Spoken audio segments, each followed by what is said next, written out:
وأيوب إذ نادى ربه أني مسني الضر وأنت أرحم الراحمين فاستجبنا له فكشفنا ما به من ضر وآتيناه أهله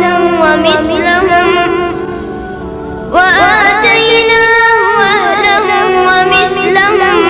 معهم رحمة من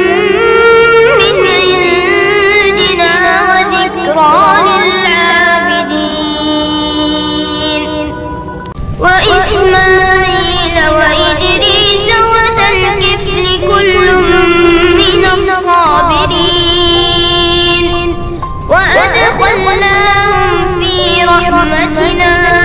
إنهم من الصالحين وذا النون